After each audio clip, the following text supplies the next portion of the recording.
Okay, this doesn't quite seem to be working. I think that Prof. Sorry?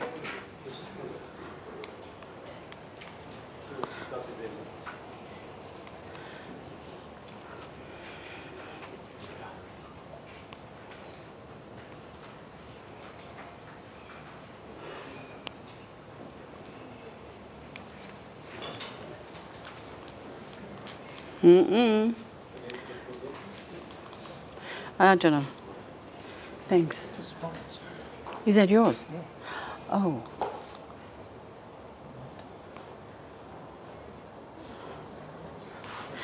Okay, I can stand closer to the laptop. Okay, I think Prof. Jimbo is.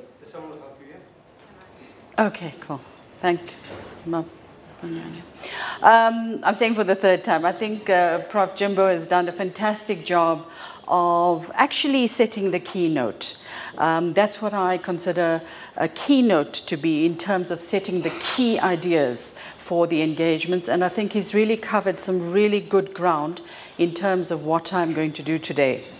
Prof. Olson has also raised important issues of teaching excellence, and as you know, in our context, excellence is a debated concept. We do need to think about what it means, who sets the gold standard for excellence, who are we aspiring to, do we have our own notions of what excellence means in a South African context, and are we going to reproduce and mimic other models or actually try and create our own. So I really hope that some of you, all of you, will be at Heltasa next week, because we are dedicating a whole plenary to the excellence debate, where the excellence awardees, the winners, are going to share their presentations, but we're also going to ask DVCs of the winning universities to talk about this, and why is it that there's only such a small pool of applicants who believe they are eligible for excellence. We think that there's excellence happening across the whole university, but people don't see themselves as eligible, and that is something that we need to address. Okay, I have tried to link, and I think it was an easy link, with your conference theme, which is deconstructing free education and the language of possibilities. I picked out some of the key issues that I think are going to connect with what I have to say today, and that has to do with positioning staff and students. So staff development is my field of practice, and so I'm really concerned about how staff developers work with mainstream lecturers and how we can do this work together to understand the challenging context that we are in, but not to be paralyzed by the challenges, to use it as an inspiration and find the opportunities to think broadly about what changes can happen. So what I'm going to do today is to share with you a particular intervention at UCT, which lasted 2 years since the start of the student protests in 2015 and completed in June this year. A disclaimer is that I'm not coming from UCT to promote, advance, or dictate to anybody that this is the way to go. It's merely sharing a snapshot of actually a very scholarly study that came from the ground at 3 sites of student protests, and what it helped us to see about what we need to change and how we've been complicit in what came up through students' challenges. So, you know, we're very surprised by what happened in 2015, but actually it's been brewing for a long time. So we have to own that. We have to be accountable. In terms of the students sitting in our classes, and what is it that led them to the 2015 moment? And what did we do or not do in terms of the 20 years since 1994, 25 years, in our teaching and learning practice to try and mediate some of those challenges? So in 2016, the then Vice Chancellor established a curriculum change working group, because a lot of the issues that students raised had to do with pedagogy, assessment, curriculum, student and lecturer interactions, power dynamics, language, etc. So there was an interesting moment that when we looked around the room, this group was Black-led. I was privileged to be the co-chair of this working group together with Professor Elalwani Ramwagondo. And I think it is important that it was Black-led because up until that point, curriculum reform and review had undertaken or taken particular perspectives with a focus on program levels, content, notional hours, PQMs, etc., etc. We had never really considered some of the issues that students were raising as part of curriculum change. And so it was an important moment for us, and we were commissioned, if you like, by the VC to go around the campus and enable these engagements for faculties and disciplines to start talking about what decolonial assessment practices look like. What does a decolonial classroom involve, etc., etc. So we've learned a lot, and we are still learning, and that is what I'd like to share with you today. So when this thing was released, when the document was released by the Vice-Chancellor, the immediate concerns and comments that came up from the general public at UCT was that, number one, it was too jargon-filled and the language was difficult to understand. Okay, we take that, it's important, but we also wanted to position this document, and I'll give you the link, and it will be good if you can have a look at it. We wanted to position the document as a scholarly work. So we had data, we had sites, we had reflected, we used an analytical framework, we had a philosophical stance, etc., because we knew that when Black, and might be a generalization, but in my experience, when Black academics put together a framework document and it doesn't have the rigor, the depth, the breadth, etc., we would get the comments, you see, they can't do it. So we err on the side of the language being difficult and invite academics to start reading. We are academics at a university. We should understand the discourse of teaching and learning. If you see the word epistemology and you say, ooh, it's such a big word, what is that about? Hello? Right? We need to take accountability for what we may or may not know and how we might need to start that learning process together with our students. So just on that, so the other comment was that what is the framework about it? Is it a recipe that we are offering?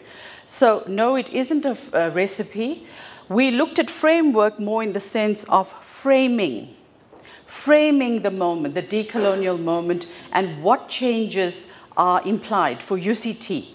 And given UCT's historical and traditional culture, you can understand or appreciate how important it would be to make a case for doing things differently.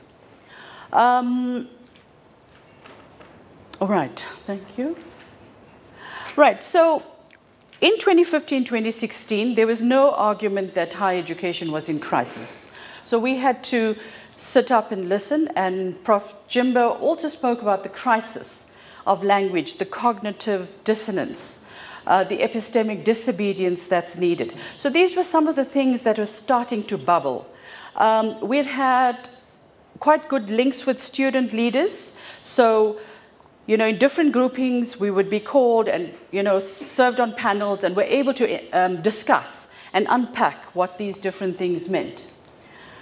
So, trigger warning, but these pictures are all on the website, and they're all mostly based in the 2015 moment. But I want to use the next 4 slides to just sort of highlight some of the key issues that we were focusing on.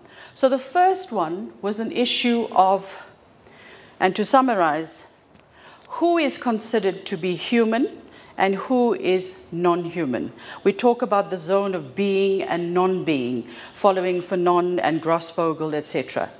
So students were saying, in the ways that they are treated in class, when they go to their lecturers' offices and knock on the door, etc., there's a sense that they feel that they are not human. If you look at our protests, it's very interesting that many of the placards will say, "Look at me, I'm a human."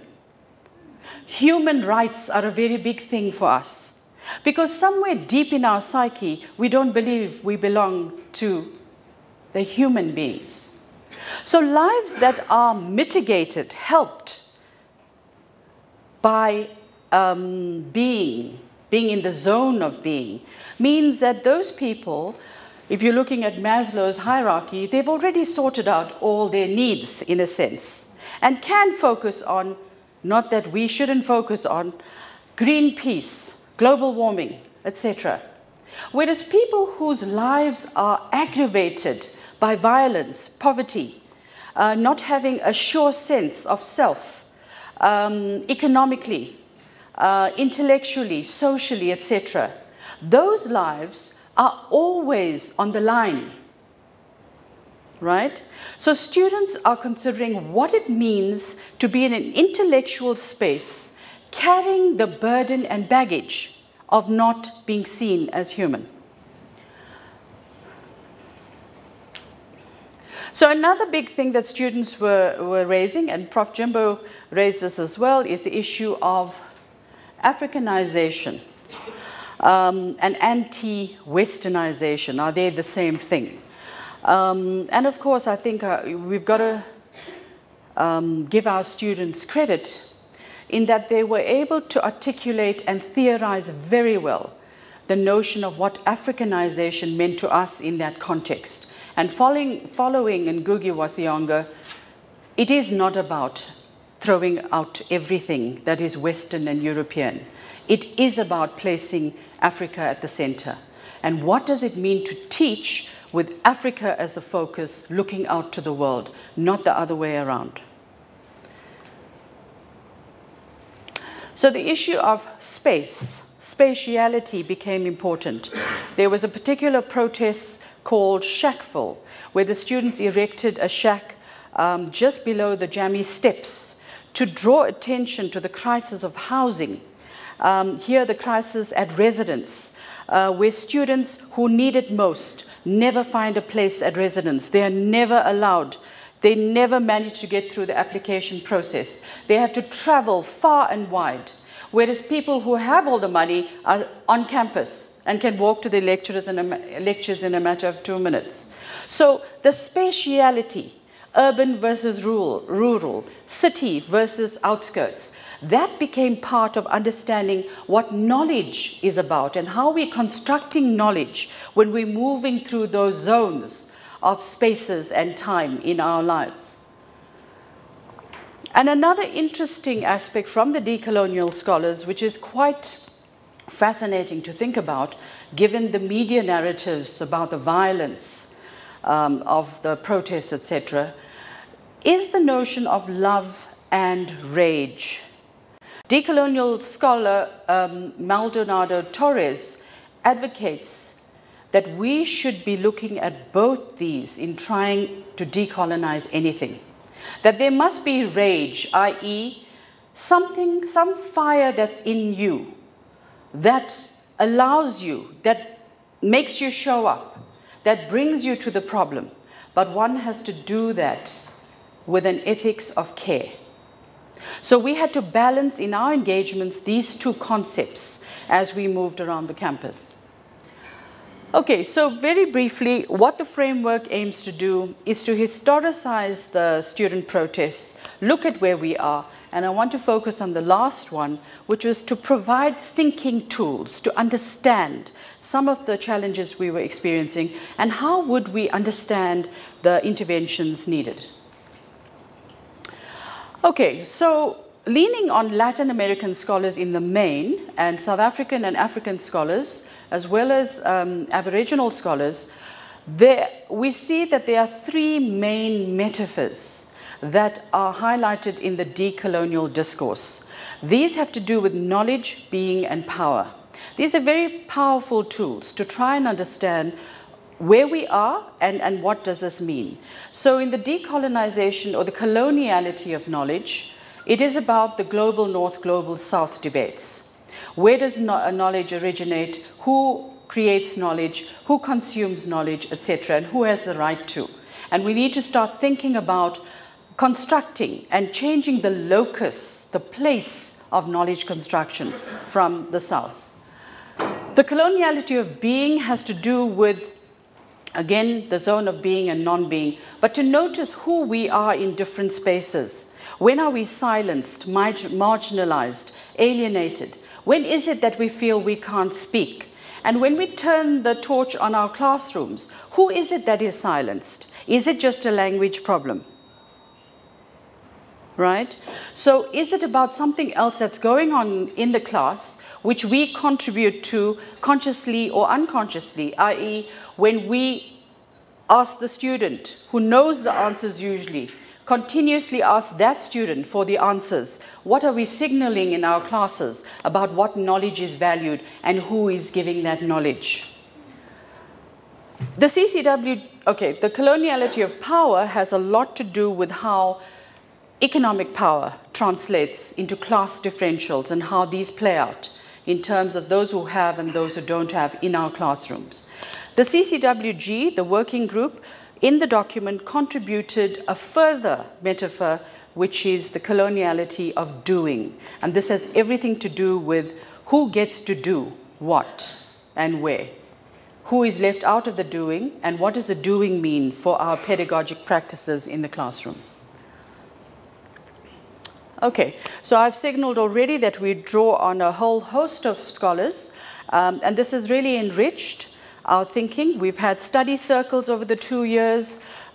People would congregate around a common article and try to unpack and work through the scholarship and try to understand what that means for us in our context. So, I want to decolonize the keynote address a little bit, if you will allow me. Yes? Right.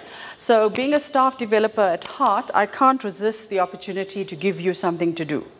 So I want to look at what does decolonization mean to you. We're going to use a think, pair, share activity. So first you think, you're going to jot down on your page, what does it mean to you? You know, if you had to define it, if you like. What is your association with it? One or two ideas. So the first, one more. Right? So write down a few key points, and after that, I want you to find one opportunity that decolonization offers and one fear that it creates in you. So what is it? One opportunity, one fear.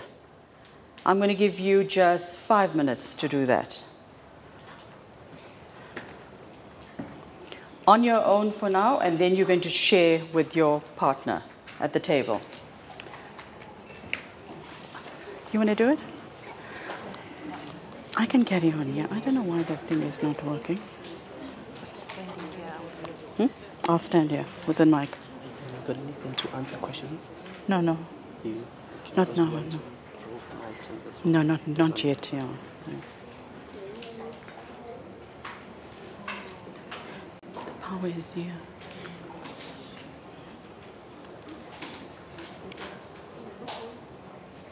Was it not switching on? It was switching on. You've got to hold it down, yeah. And then I don't know why it just doesn't move. It did move for him, hey? Okay, great stuff. So what is the... Must I stand here or something? Let me try.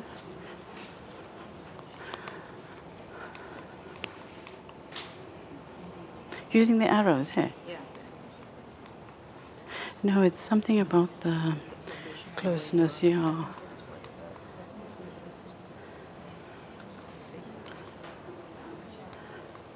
Stuck again.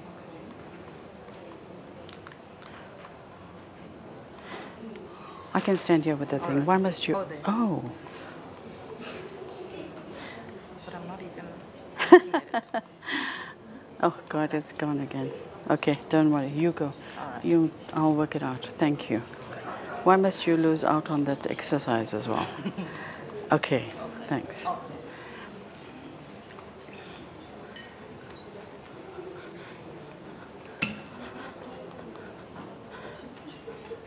Okay, have you managed to get that down? Do you need more time? What does it mean? One fear, one opportunity. 2 more minutes?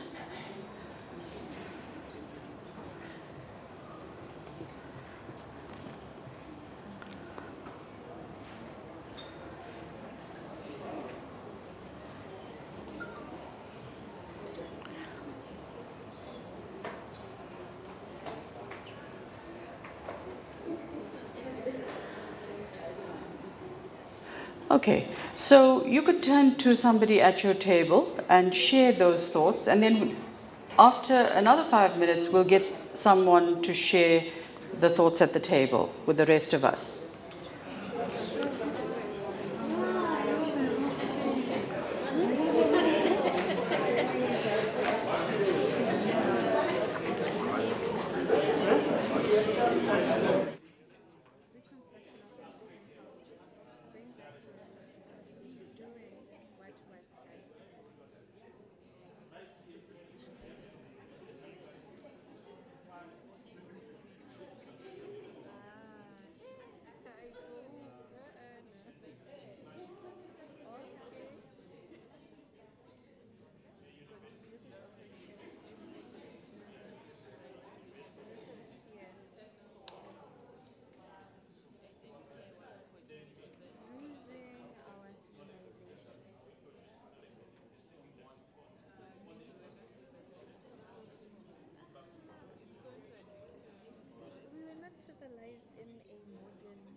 Okay, I'm going to call you back. I'm sorry to cut your conversations. That's a good buzz going around.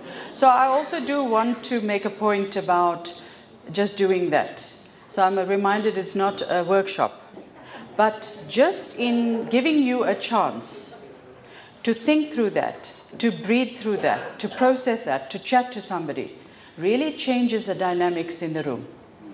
So you are not passive, sitting there, just nodding, looking at slides. As important as that is, you know, there is a place for that as well. But if you're thinking about our classrooms, you know, for the 45 minutes, that's what we have in a lecture, how much of that time, you know, is spent by students just staring, or on their laptops, or on their phones, okay? So finding those pedagogical interventions to hand it over, that's part of the decolonial process. Handing over that power. If you look at where I'm standing, what does it remind you of? It is a lecture, but what does it remind you of? The church. So it's a pulpit. And we've inherited, the university has inherited its traditions from the church, which is not a bad thing at all, except that in the church, the minister has a different job.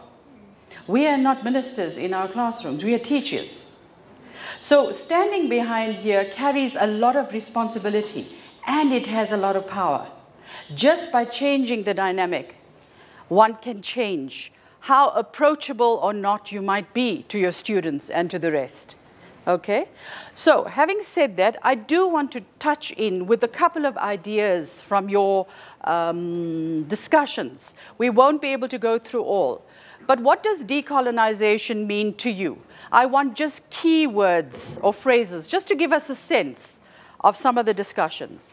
I'm going to ask you first, please, because thanks. Thank you. In our table, we sort of came to a conclusion that decolonization, it's actually a deliberate process of integrating the once unacknowledged, unrecognized set of knowledge beliefs, particularly the ones that come from Africa. I do need the mic to move now, thank you. Africa. Thank you. Okay. Nicely said. Somebody else. Don't be scared.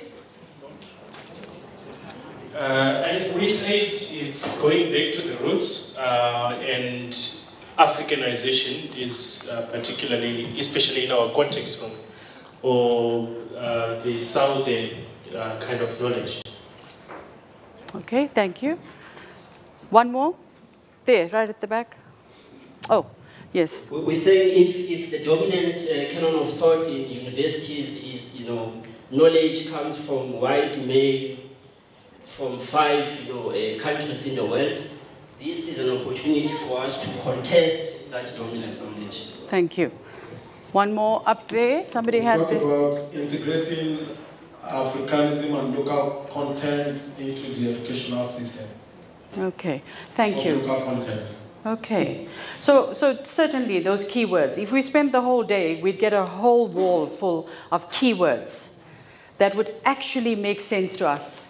Instead of worrying about unpacking the definitions that are in textbooks, etc., we know inside what decolonization means, because we know who we are, right? We need to assert who we are, and how can we work together in an inclusive way with white academics, black academics, because that's a demographic in our classes, right? And how are we going to work across the spectrum in South Africa to do this work that we all need to do? Okay, I want to hear one fear, a fear that you might have. Yes?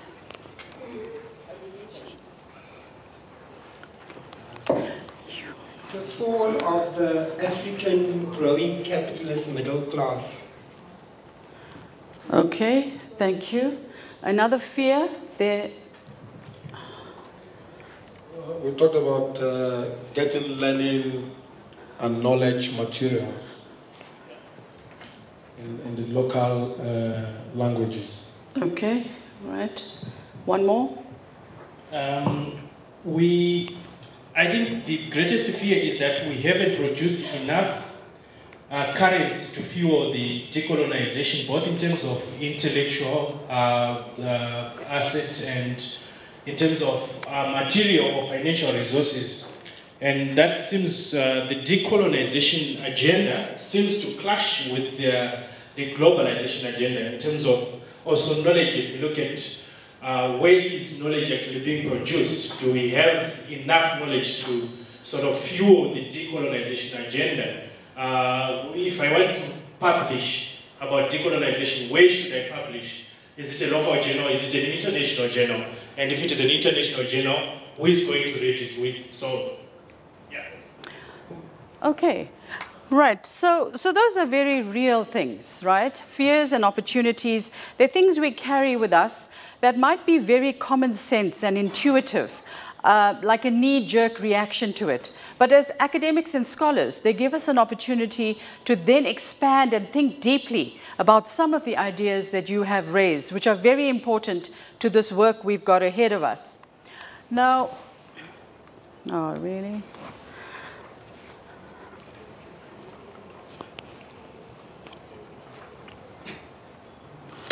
So we've had lots of responses which you can possibly identify with, it can resonate with.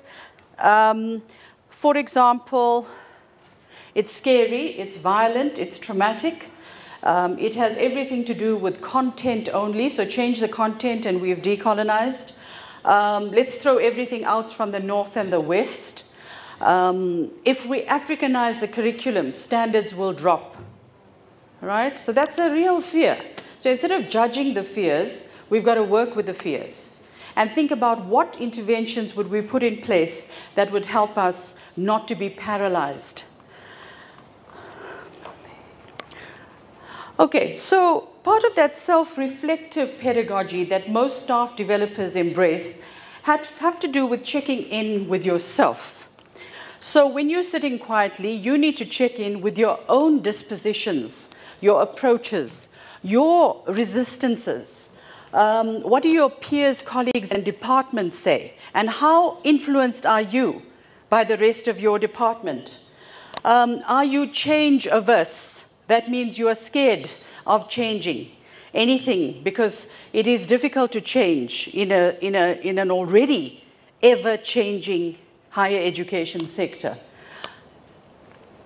So perhaps it's an opportunity, as it was for us with our process across the university, is to,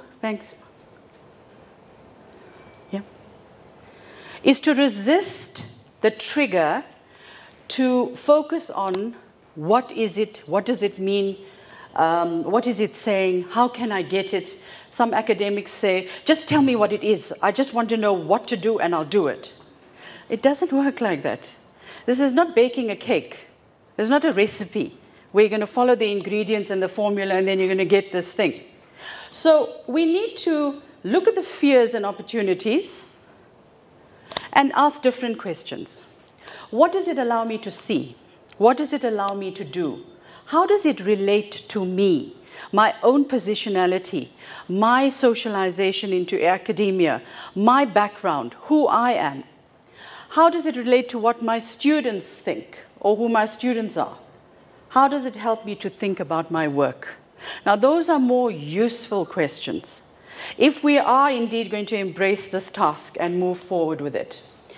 So if we look at where we've come from, the decolonial scholars are very significant. They're meaningful and impactful when they point out the difference between coloniality and decoloniality. And Prof. Sabelo Lovugacheni tomorrow indeed is the expert on this. I am not. Everything I know in terms of this, I have read, I have understood, I've engaged with, I've unpacked. But the idea is that even though colonization might not be a real thing in terms of structural affordances and arrangements, coloniality, which is the mental attitude and the physical attitude of our bodies and who we are, that stays long after the colonizers leave. So we've got to see in what ways are we reproducing it without even knowing. So in 1994, we had a new dispensation, new government, you can read where, you can live where you want, etc., etc. But how does that translate? Okay, so that's important. So decoloniality has everything to do with changing those mental dispositions and attitudes. It's about changing the being so that we can come into ourselves a little more positively and with confidence. So I'm going to skip a few of these slides because I've spoken about them indirectly, and here we stop. So building on Prof. Jimbo's point about epistemological access this morning, and I work in the Center for Higher Education Development, which is similar to your Center for Academic Development. Much of our work is focused on enabling epistemological access. Academic literacies, numeracy, etc., is all about getting students and supporting them to access what it is they have to do, the assignments, the how to write, etc., etc. But before the 2015 moment, we had never questioned the first part of Wally Morrow's phrase. We had never questioned the epistemology. We're just interested in giving the access. So the decolonization moment has caught us in that process of whose epistemology? What are we giving access to? For whom? For what? So you can see the differences between how we have been socialized into doing our staff development work or teaching work and what we need to think about in terms of access more broadly. Not just physical, not just epistemological, but the access of the being, that the being can come into the room and be whoever he or she or they need to be, in full expression of language, culture, without feeling censured and erased, feeling like they can express and click and do whatever it is that comes naturally when you are talking and code switching and translanguaging. That's the being that needs to come alive in our classrooms. Okay, so I'm going to, on the issue of epistemological access, share with you a very interesting video. Just see how this washes over you and whether it makes sense in terms of all the things we've been speaking about thus far.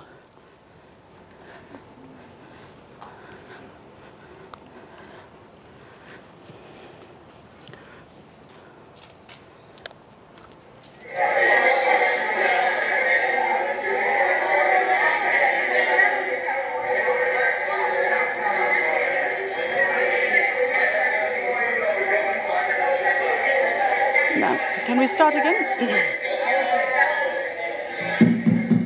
Okay, I should actually have prepared you that there's reading. You've got to do some reading while this thing is happening. So the first two lines happen quickly and then you suddenly get into it. So let's start again and then you are ready for it from the beginning.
Okay, thank you. Okay, I want you to just turn to your partners at the table and just share. What do you feel about what you've watched? What does it mean? It's very scary.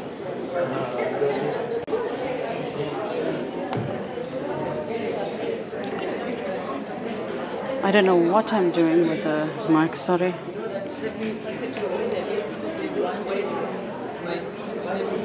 Just want to see what's coming next. Sorry, man, you are... No problem, I don't mind. Let me just see what else is going on here. Okay, cool. I know where we are.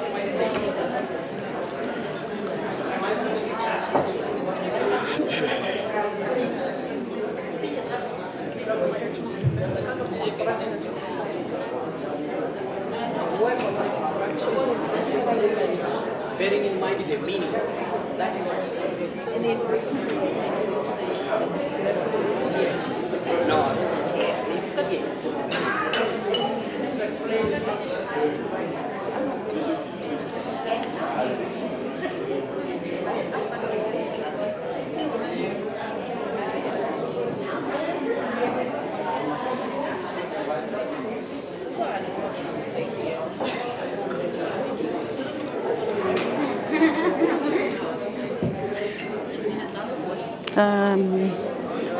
Maybe I do.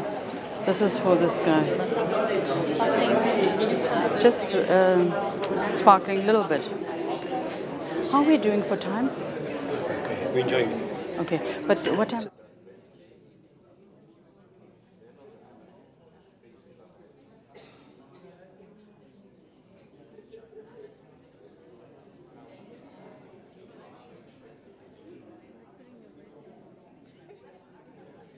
Okay, so we're not going to have a chance to go through your ideas and thoughts, but important for you to take note of them and to observe them, because as we watch things, we are also triggered in different ways. And it's important to note that in your body, where you're feeling it, how it's going to play out, and develop those further as you like. So this act of actively, performatively de-linking from decolonization. So the D, the prefix is important. It's an active process. It's something that you have to do that takes us to the place of, well, if I understand it reasonably well, what are my actions going to be in the class, in my department, in my faculty, at the university, and beyond? So what little thing can I identify in the next 3 months, the next 6 months, the next year that I'd like to change in my class? Whether it's assessment practice, whether it's the way I relate to my students, feedback that I give. So there are a whole host of things. And I think different departments and units it would be useful if you identified 10 key areas and started working on that and bring that to the meetings, to the teaching and learning meetings, to the staff meetings. So we don't spend those times in a business colonial mode where we're doing tick box of what's next, reports, what's happening. As important as that is, it can't be the only space where we come together and talk about things academic, right? So they also can't only happen at seminars and conferences and colloquia. They have to happen in the staff room, in the tea room. It has to happen organically and naturally. We've got to start opening up the discourse. So we break down the fears, right? And so this process is what Mignola calls de-linking. So that's an important theoretical tool, thinking tool, that we used in terms of the curriculum work at UCT. So people have written already about the fact that teaching, and maybe an overgeneralization, is a very pacifying, and I draw on McLaren here, pacifying and domesticating process, right? So when we talk about critical pedagogy of Paulo Freire and others, what would that mean? You know, critical doesn't always mean that students are going to jump up and attack the lecturer or ask difficult questions that are rude. right? That doesn't have to be the nature of critical inquiry in your class. But when you stand at your pulpit and you greet your class, you set the tone for what kind of engagements are going to come. So if you stand there as an authoritarian, good morning class, right, today we why you, what engagement are you going to get? You can't go 20 minutes into the lecture and say, okay guys, now let's talk. You started that feeling, the atmosphere, the ambience when you stood right at the beginning with the first word that came out. So for us to take account of what is the environment, the conditions we are creating for people to do this work. Okay, I want to go very quickly through the 3 sites that we looked at UCT and to just point out a couple of issues that might make the point clearer. We use a critical realism sort of analytical framework, and basically it uses the metaphor of the iceberg.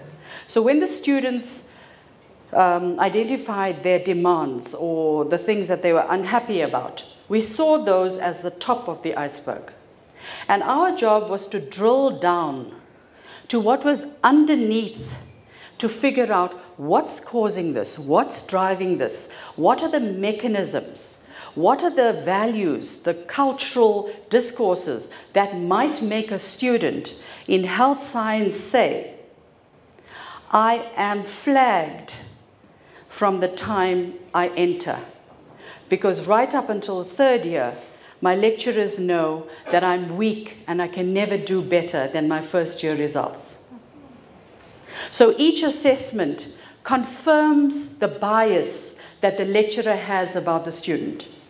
So the labor for the student to outperform themselves is enormous as they move through that medical degree. Well, that was what the students said. It's all on the internet, it's public domain, so I'm not sharing state secrets here. At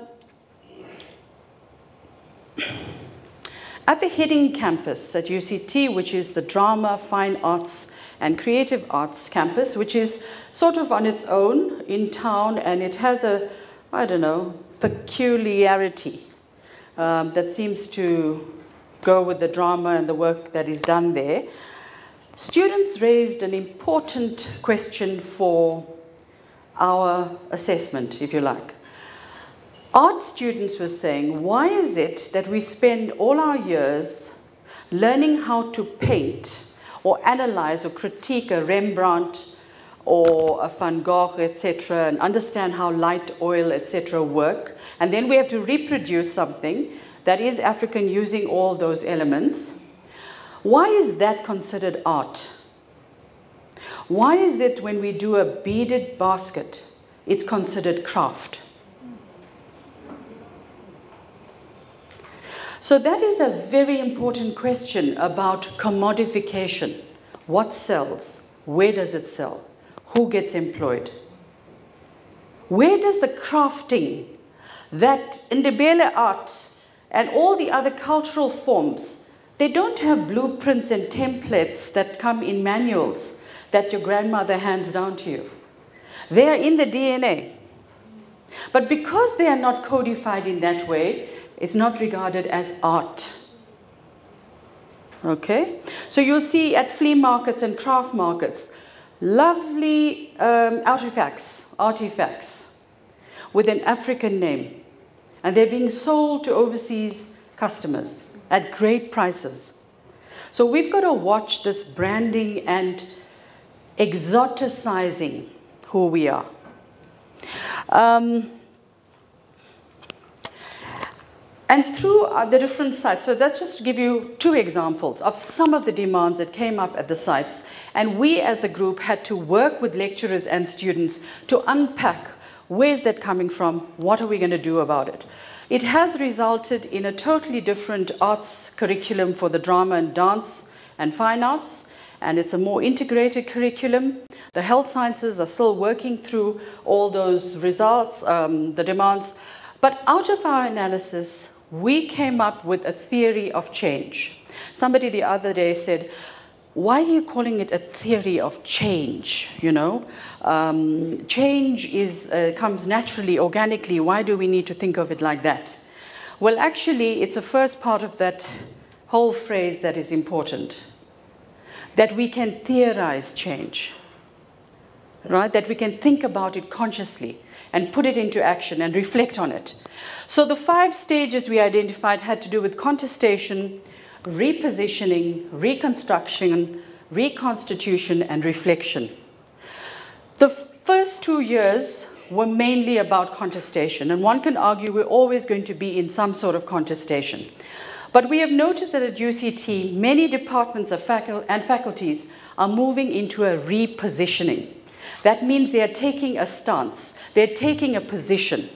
We are not going to do the practices in the ways that we've done it before. We are going to take this approach. So we've noticed in different curricula, there's this explicit, even charter that faculties are coming up with in terms of how they're going to do and position the work. So that's the repositioning. The reconstruction is when the actual curriculum gets changed. So whether it's adding a module that has to do with the history of maths, that you don't come to maths thinking in 5th century Greece, that maths existed long before that it existed around the world. How did we come to do maths? So it shouldn't be surprising that maths and physics students do a history course in their first year.